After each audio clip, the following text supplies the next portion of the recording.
15년 전 이도희 실종 사건 말씀이시죠? 당시 꽤 큰 사건이었어요. 온 동네가 뒤집어졌죠. 그런데 이상한 점이 있었어요. 실종 신고가 들어온 날짜와 실제 목격된 날짜 사이에 차이가 있었거든요. 무슨 뜻이죠? 가족들은 7월 15일에 실종 신고를 했는데 실제로 아이가 보육원 근처에서 목격된 건 7월 12일이었어요. 3일의 공백이 있었던 거죠. 혹시 그 3일 동안 어디에 있었는지?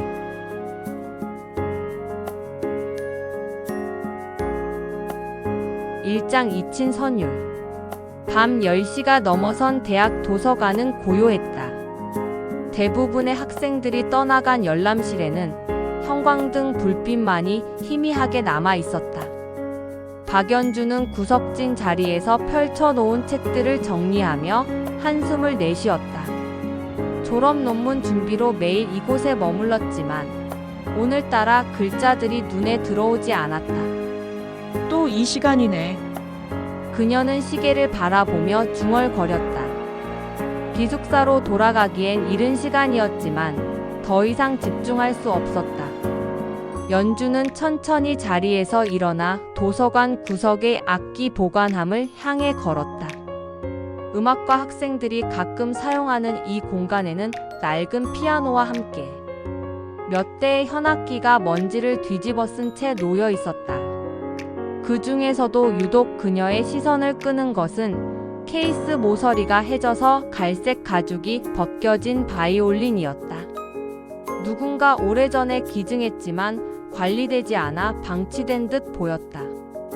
연주는 조심스럽게 케이스를 열었다. 바이올린은 생각보다 상태가 나쁘지 않았다. 니스칠이 군데군데 벗겨져 있고 현도 낡았지만 여전히 악기로서의 품격을 잃지 않고 있었다. 연주는 무의식적으로 바이올린을 들어 올려 어깨에 올렸다. 활을 현에 대는 순간 오래도록 잊고 있던 감각이 되살아났다. 첫 음이 나왔다. 거칠고 불완전했지만 그 소리는 연주의 가슴 깊은 곳에 잠들어 있던 무언가를 깨웠다. 손가락이 기억을 따라 움직이기 시작했다. 보육원에서 배운 그 옛날의 선율이었다. 월광 소나타의 첫 악장이 바이올린 선율로 변해 도서관의 정적을 깨뜨렸다. 연주는 눈을 감았다. 음악이 흐르는 동안만큼은 혼자라는 외로움도 가족이 없다는 현실도 불확실한 미래에 대한 불안도 모두 사라졌다. 오직 선율만이 존재했다. 그녀도 모르게 눈물이 흘러내렸다. 이런 순간이 그리웠다. 아무것도 생각하지 않고 그저 음악에만 몰입할 수 있는 시간. 보육원을 떠난 후로 포기했던 그 시간들이. 한편 신문사 기자인 이도현은 늦은 시간까지 편집실에 남아 내일 마감인 기사를 점검하고 있었다. 30대 초반의 나이에 지역 신문사 대표가 된 그였지만 여전히 현장 기자로서의 습관을 버리지 못했다. 모든 기사를 직접 확인하고 때로는 밤늦게까지 취재에 나서기도 했다. 오늘도 이 시간이네. 도현은 시계를 보며 한숨을 쉬었다. 집에 가봤자 혼자만의 시간이 기다릴 뿐이었다. 차라리 여기서 조금 더 일하는 편이 나았다. 그는 창문 너머로 보이는 대학 캠퍼스를 바라보았다. 대부분의 건물이 어둠에 잠겨 있었지만 도서관만은 여전히 불이 켜져 있었다. 학생들 참 열심히도 하네. 그는 미소를 지으며 자리에서 일어났다. 커피 한 잔을 마시고 마지막 기사를 정리하려던 참이었다. 그런데 그 순간 어디선가 들려오는 바이올린 소리가 그의 발걸음을 멈춰 세웠다. 월광 소나타였다. 하지만 원곡과는 다른 바이올린으로 편곡된 버전이었다. 도현의 가슴이 급격히 뛰기 시작했다. 이 선율을 들으면 항상 떠오르는 기억이 있었다. 15년 전 그 폭우의 밤. 6살이던 여동생 이도희가 바이올린을 켜며 무서워하던 모습. 오빠 무서우니까 같이 있어줘라고 말하며 매달리던 작은 손. 그리고 다음날 아침 흔적도 없이 사라져버린 동생. 도현은 무의식적으로 음악이 들려오는 방향으로 걸었다. 도서관이었다. 그는 조용히 건물 안으로 들어갔다. 음악은 더욱 선명해졌다. 연주자의 감정이 고스란히 전해지는 애절하고도 아름다운 선율이었다. 열람실 구석, 희미한 불빛 아래에서 한 여학생이 바이올린을 켜고 있었다. 긴 머리가 어깨를 덮고 있어 얼굴은 명확히 보이지 않았지만 그녀의 자세에서 음악에 대한 진심 어린 사랑이 느껴졌다. 도현은 숨을 죽이고 그 모습을 지켜보았다. 마지막 음이 사라지자 여학생은 바이올린을 내려놓고 고개를 들었다.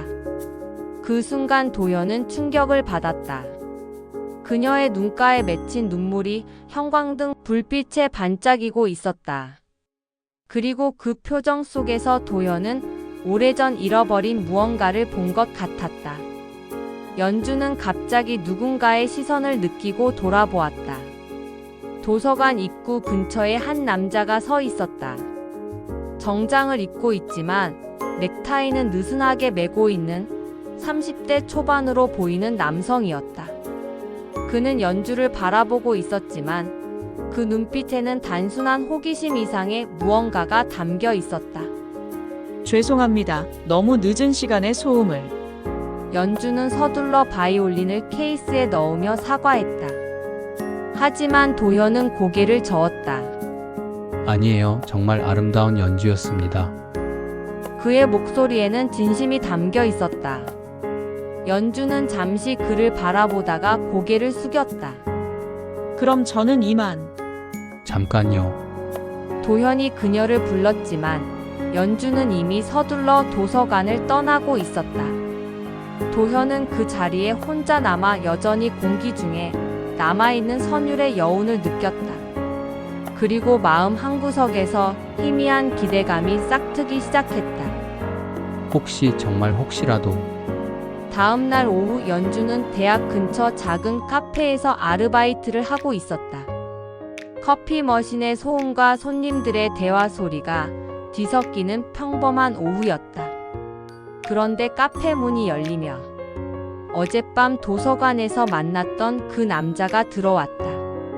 어서 오세요. 연주는 평소와 다름없이 인사했지만 가슴이 미묘하게 두근거렸다. 그는 카운터 앞에 서서 잠시 메뉴판을 보더니 연주를 바라보았다. 아메리카노 한 잔 주세요. 네, 알겠습니다. 연주가 주문을 받는 동안 도현은 그녀의 얼굴을 자세히 관찰했다. 지난밤 어둠 속에서는 명확히 보지 못했던 얼굴이었다.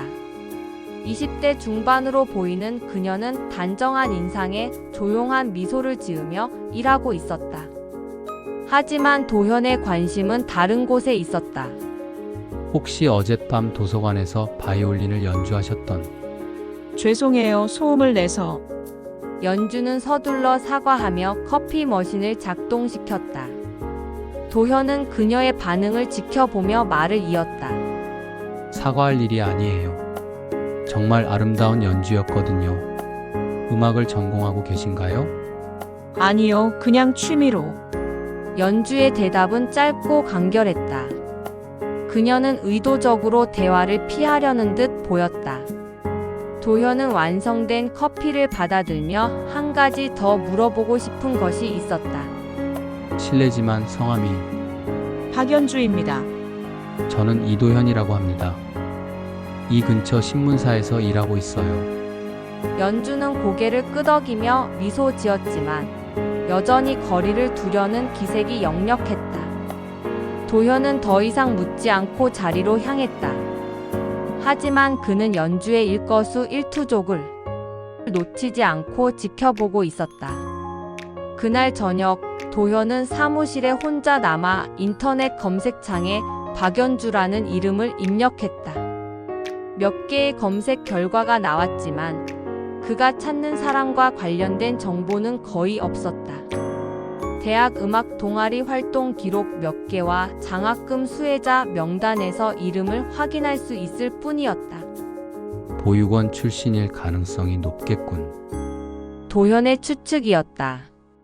가족 관련 정보가 전혀 없고 장학금에 의존하고 있다는 점이 그렇게 생각하게 했다. 그는 서랍에서 15년 전 동생의 사진을 꺼냈다. 6살 때의 이도희는 똘똘한 눈빛과 함께 바이올린을 안고 웃고 있었다. 얼굴은 많이 다르다. 솔직히 말해서 연주와 도희의 외모는 그다지 닮지 않았다. 하지만 도현은 쉽게 포기할 수 없었다. 15년이라는 시간이 사람을 얼마나 바꿔놓을 수 있는지 그는 알고 있었다. 더구나 바이올린을 연주하던 그 순간의 표정, 그리고 음악에 대한 애정은 어린 시절 동생의 모습과 겹쳐 보였다. 며칠 후 도현은 다시 그 카페를 찾았다. 이번에는 신문사의 새로운 칼럼 연재를 위한 인터뷰라는 명분을 가지고 왔다. 실례지만 잠깐 시간을 내주실 수 있을까요? 지역 신문에서 젊은 세대의 꿈과 현실이라는 주제로 대학생 인터뷰를 진행하고 있거든요. 연주는 잠시 망설이다가 고개를 끄덕였다. 아르바이트가 끝난 후 시간이 있다고 했다. 도현은 내심 기뻐하며 약속 장소를 정했다. 저녁 7시 대학 근처의 조용한 찻집에서 두 사람이 마주 앉았다. 도현은 녹음기를 테이블에 놓으며 자연스럽게 대화를 시작했다. 먼저 간단한 소개 부탁드려요. 전공이나 관심사 같은 것들요. 문학과 4학년 박연주입니다. 졸업 논문 준비 중이고 특별한 관심사는 없어요. 음악은 어떠세요? 지난번에 들었던 연주가 정말 인상 깊었거든요. 연주의 표정이 순간 굳어졌다. 그녀는 컵을 만지작거리며 대답했다. 그냥 옛날에 조금 배운 정도예요. 언제부터 배우기 시작하셨나요? 어릴 때 정확히는 기억이 안 나요. 도현은 조심스럽게 다음 질문을 던졌다. 가족분들도 음악을 하시나요? 연주의 손이 잠시 멈췄다. 그녀는 고개를 들어 도현을 바라봤다. 그 눈빛에는 경계심이 서려 있었다. 죄송하지만 개인적인 질문은 아, 죄송해요. 직업상 습관이라서. 도현이 사과했지만 그는 연주의 반응에서 확신을 얻었다. 그녀에게는 숨기고 싶은 과거가 있었다. 그리고 그것이 가족과 관련된 것일 가능성이 높았다. 인터뷰가 끝난 후 도현은 연주를 배웅하며 마지막으로 한 가지를 확인하고 싶었다. 실례가 안 된다면 손목의 흉터는 어떻게 난 건가요? 연주는 반사적으로 왼쪽 손목을 감쌌다. 얇은 옷소매 사이로 희미하게 보이는 흉터를 도현이 눈치챈 것이었다. 어릴 때 다친 거예요. 별거 아니에요. 몇 살 때쯤? 왜 그런 걸 물어보시는 거죠? 연주의 목소리에는 경계심이 담겨 있었다. 도현은 잠시 망설이다가 솔직하게 말했다. 사실 제가 15년 전에 여동생을 잃어버렸거든요. 그 아이도 왼쪽 손목에 흉터가 있었어요. 놀다가 넘어져서 생긴. 연주의 얼굴이 창백해졌다. 그녀는 한 걸음 뒤로 물러서며 말했다. 죄송하지만 저는 그런 사람이 아니에요. 혹시 제가 그런 착각을 불러일으켰다면 미안해요. 하지만 안녕히 가세요. 연주는 서둘러 그 자리를 떠났다. 도현은 그녀의 뒷모습을 바라보며 복잡한 감정에 휩싸였다. 확실한 건 아니었지만 연주의 반응은 그의 의심을 더욱 깊게 만들었다. 집으로 돌아가는 길 도현은 15년 전 그날을 다시 떠올렸다.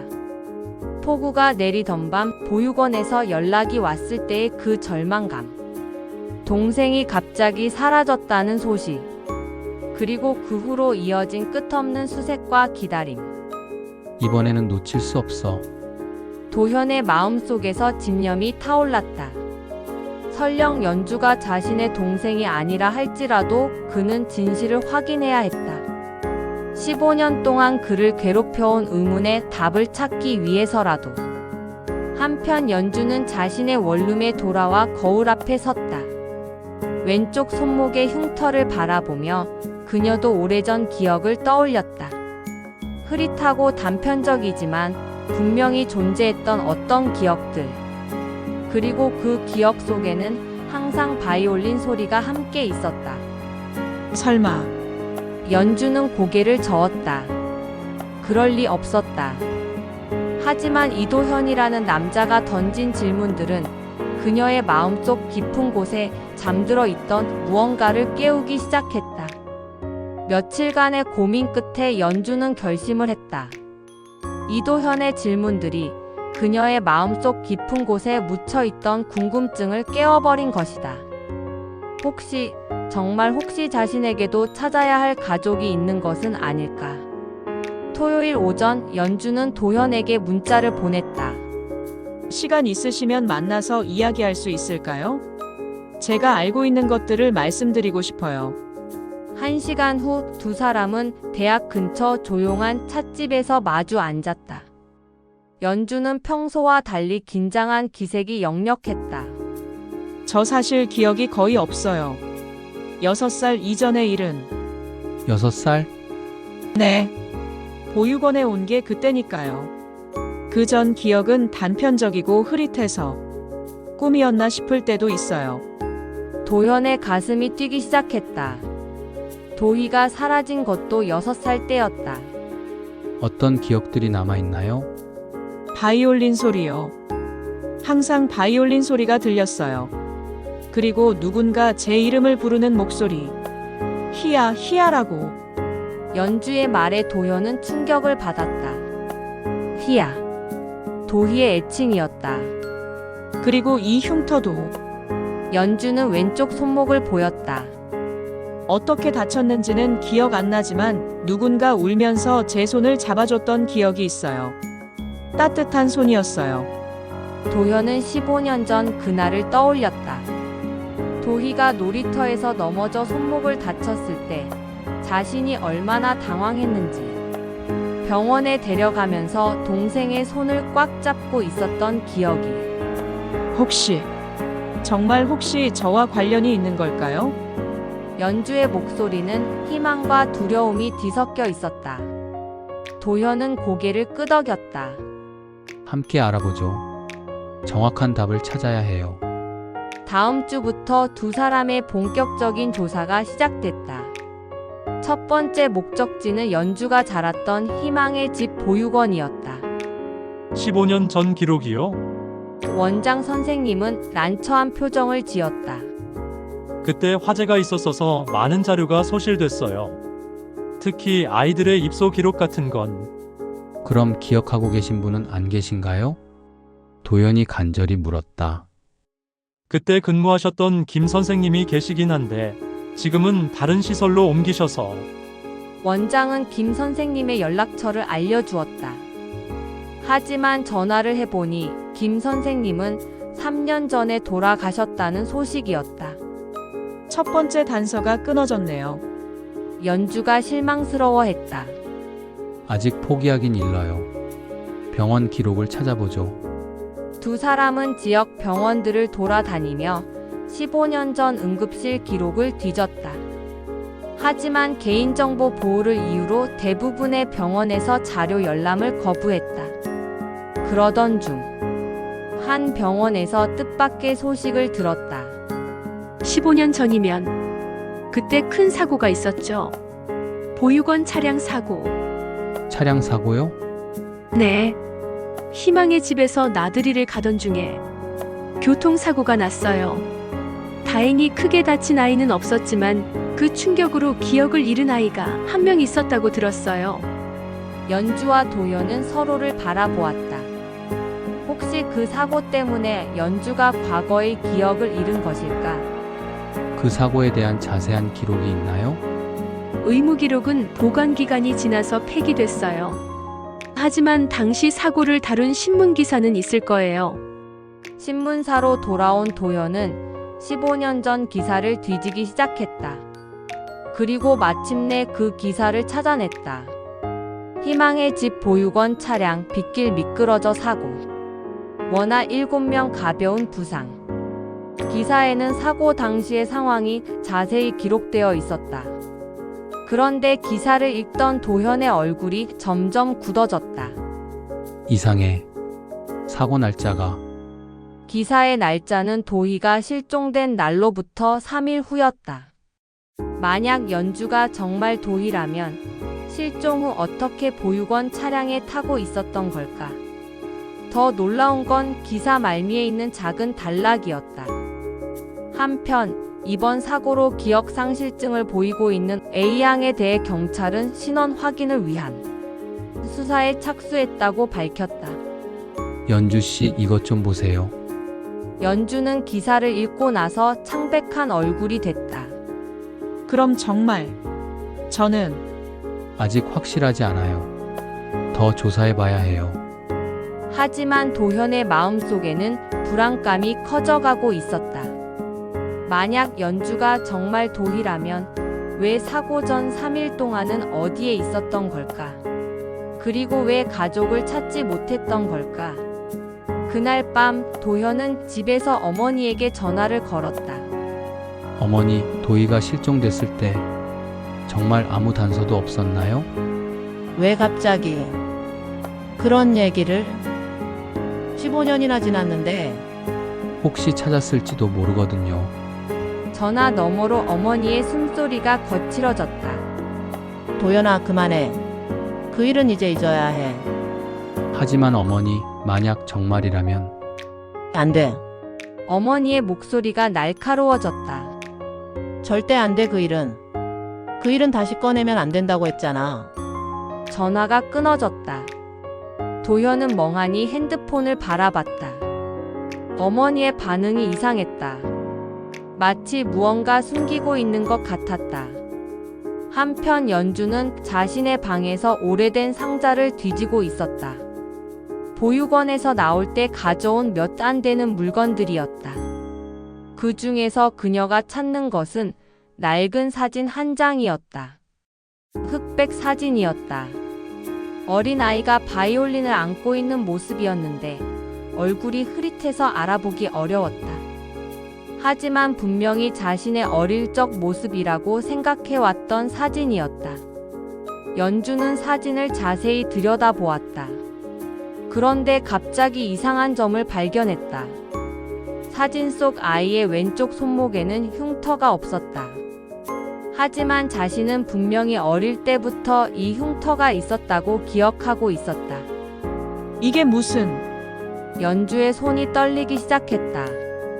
만약 이 사진이 정말 자신의 모습이라면 흉터는 언제 생긴 걸까? 아니면 이 사진의 주인공이 자신이 아닌 다른 누군가인 걸까? 그 순간 연주의 핸드폰이 울렸다. 도현에게서 온 문자였다. 내일 경찰서에 가봅시다.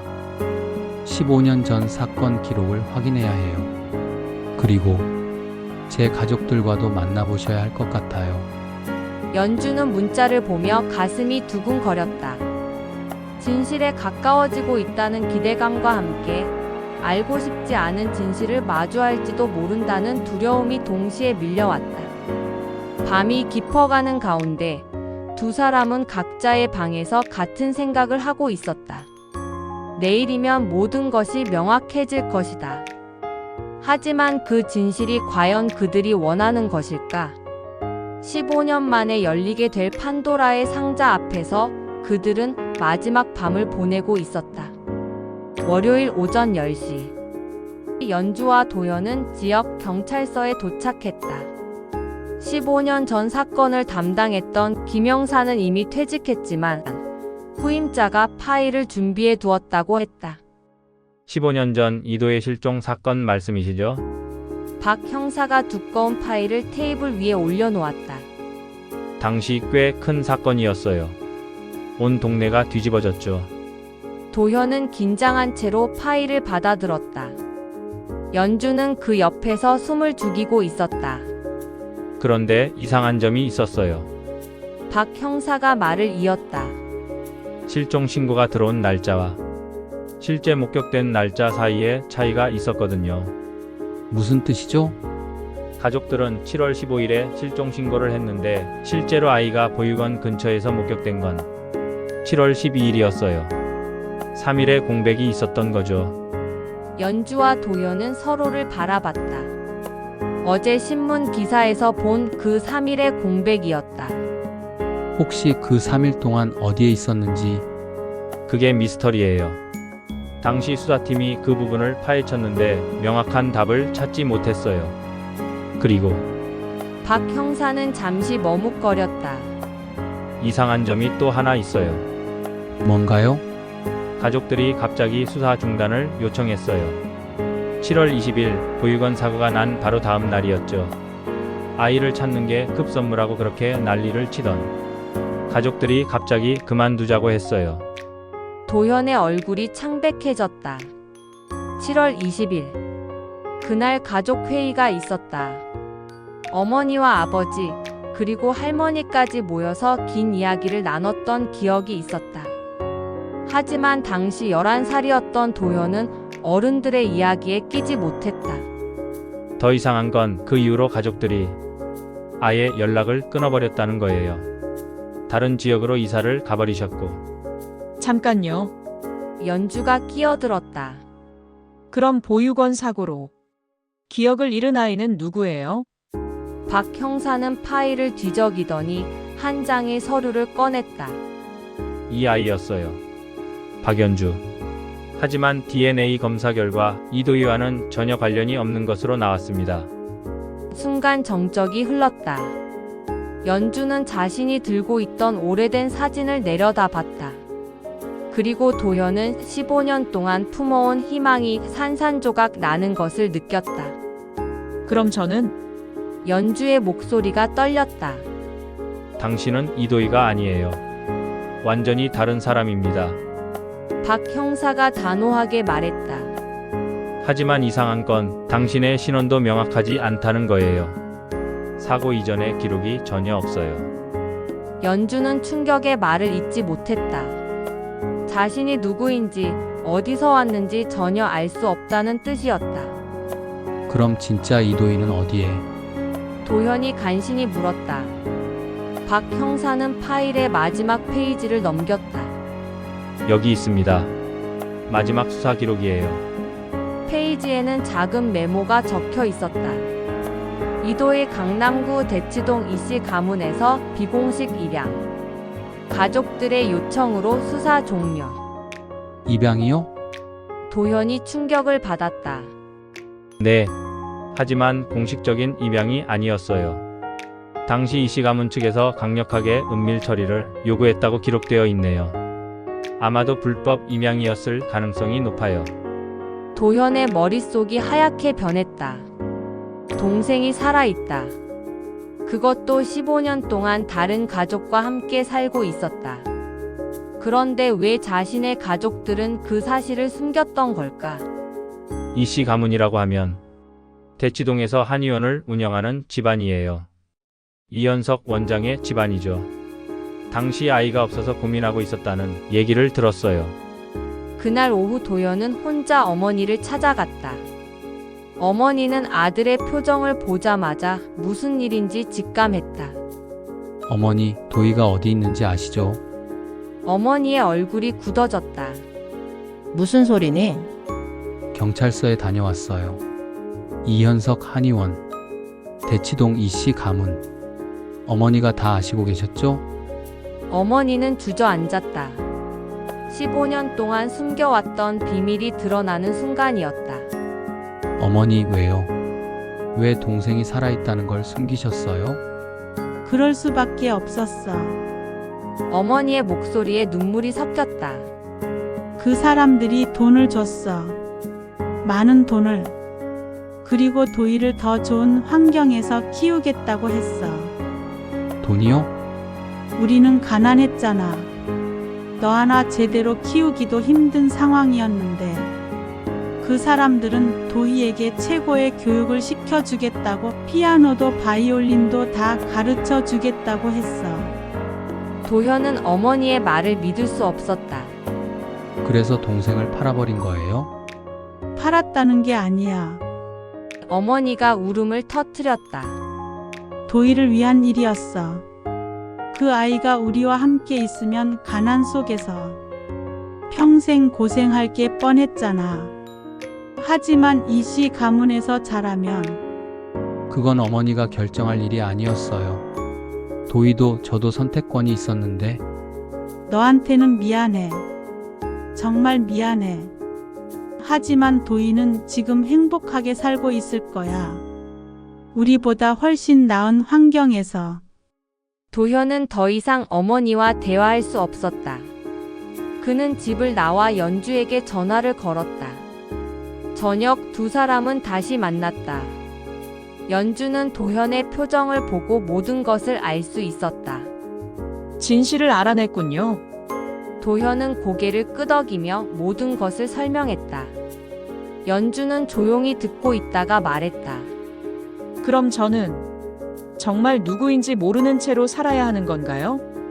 아니에요. 도현이 단호하게 말했다.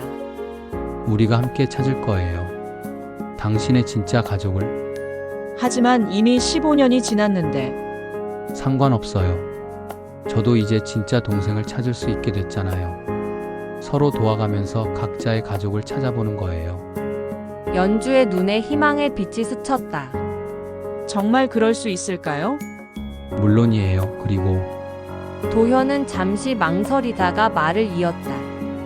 비록 혈연은 아니지만 우리는 이미 서로에게 특별한 사람이 되었어요.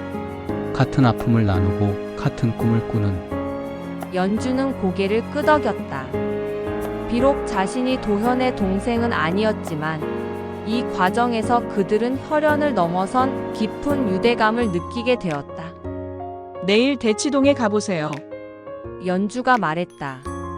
15년 만에 동생을 만나는 거예요. 도현은 긴장되면서도 기대감에 찬 표정으로 고개를 끄덕였다. 내일이면 모든 퍼즐의 마지막 조각이 맞춰질 것이다. 그리고 새로운 시작이 될 것이다. 밤하늘에 별이 떠오르기 시작했다.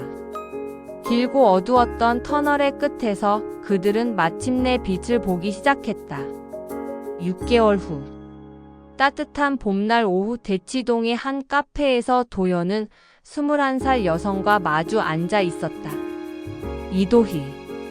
아니 이제는 이수진이라는 이름으로 살아가고 있는 그의 동생이었다. 정말 오빠가 맞나요? 수진의 목소리는 떨리고 있었다. 도현은 고개를 끄덕이며 15년 전의 사진을 보여줬다.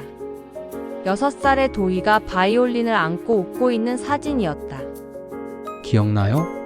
이 바이올린 오빠가 생일 선물로 사준 거였어요. 수지는 사진을 바라보며 천천히 기억을 더듬었다. 흐릿했지만 분명히 존재했던 기억들이 조각조각 되살아나기 시작했다.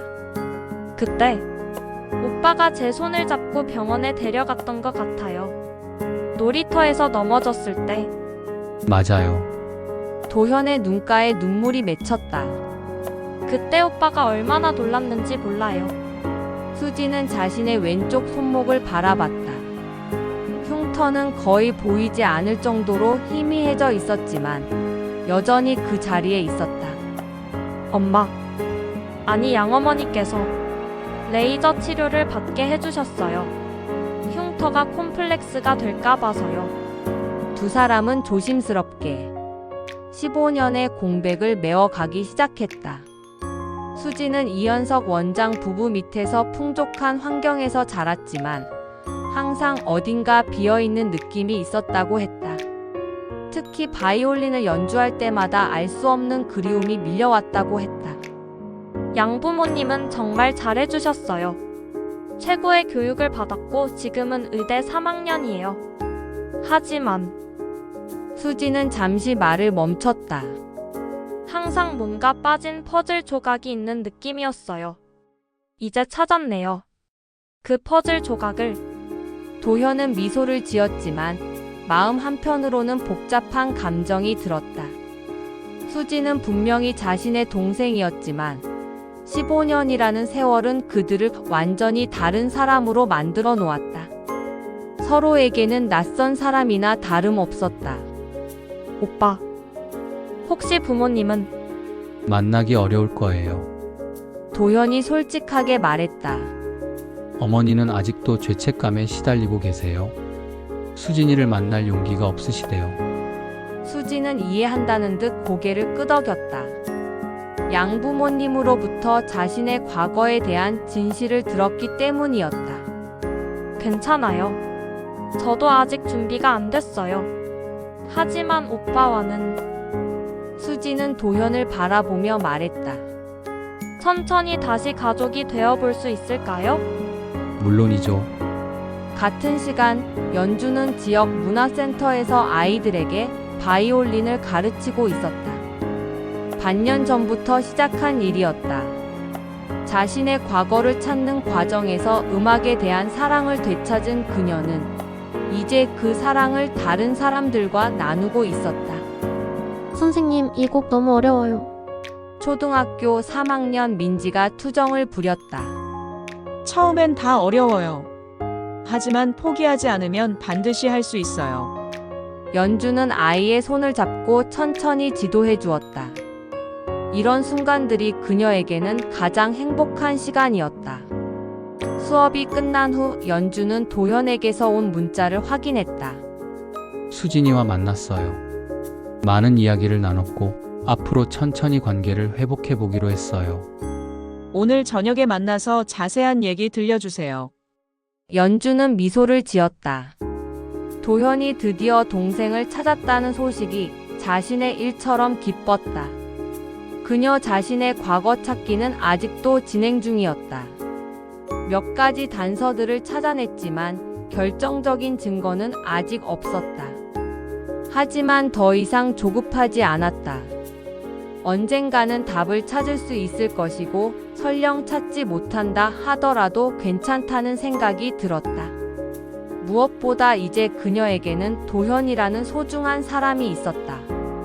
혈연은 아니지만 서로의 아픔을 이해하고 치유해주는 진정한 가족 같은 존재였다. 저녁, 대학 근처의 작은 레스토랑에서 도현과 연주가 마주 앉았다.